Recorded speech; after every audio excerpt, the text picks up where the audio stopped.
lorsque vous êtes devenus croyants, avez-vous reçu l'Esprit Saint? Cette question, chers frères et sœurs, révèle le lien intrinsèque entre l'action de l'Esprit Saint et la manifestation de la foi chrétienne. Autrement dit, la question de saint Paul, adressée aux disciples à Éphèse, montre que la foi ne saurait atteindre son plein épanouissement et son authenticité sans la présence agissante de l'Esprit Saint. Il s'avère ainsi que dès le début du christianisme, le baptême et la réception de l'Esprit Saint constituaient déjà des prérequis pour entrer pleinement dans la nouvelle famille de Dieu en Jésus-Christ. Et c'est ce qui a donné justement les sacrements de l'initiation chrétienne tels que nous les connaissons aujourd'hui. En effet, le catéchisme de l'Église catholique enseigne que pour pouvoir participer pleinement à la vie de l'Église, enfants comme adultes doivent recevoir les 3 sacrements de l'initiation, à savoir le baptême, l'Eucharistie et la confirmation. Par ces sacrements dits de l'initiation chrétienne, les hommes délivrés de la puissance des ténèbres, morts avec le Christ, ensevelis avec lui, ressuscités par lui, reçoivent l'esprit d'adoption des fils et filles et célèbrent avec tout le peuple de Dieu le mémorial de la mort et de la résurrection du Seigneur. C'est ainsi qu'ils reçoivent toujours davantage les richesses de la vie divine et ils s'avancent vers la perfection de la charité.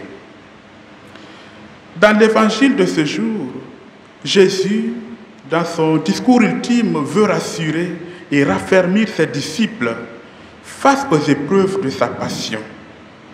Il prédit par avance que la terrible persécution dont il sera l'objet va déboussoler, désorienter et disperser ses disciples. Jésus sait très bien que les relations humaines sont fragiles et que, humainement parlant, même l'ami le plus fidèle ne resterait pas jusqu'au bout.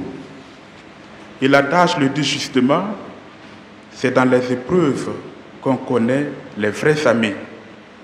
Vous serez dispersés chacun de son côté et vous me laisserez seul. Bien-aimés de Dieu, il n'y a rien de plus douloureux que de se voir trahi et abandonné par ses plus fidèles amis, ses intimes, surtout au moment où on a le plus besoin d'eux. L'apôtre Pierre, qui avait juré fidélité à son maître, a fini par le renier face aux menaces de la mort. Frères et sœurs, telle est la triste réalité du monde, de notre monde.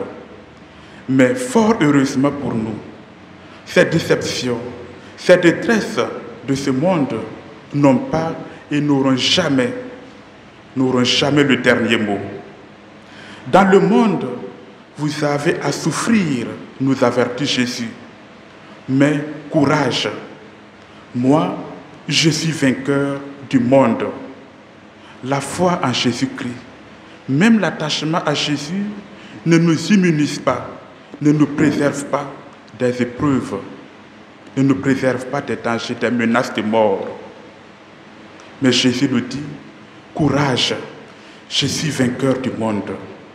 Voilà, frères et sœurs, la parole de réconfort et d'apaisement que Jésus-Christ, notre Seigneur, nous donne aujourd'hui. C'est un baume précieux, c'est une onction composée de paix et de courage qu'il nous offre dans chaque Eucharistie.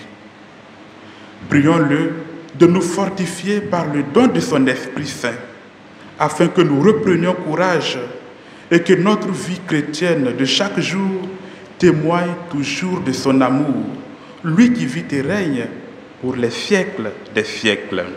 Amen.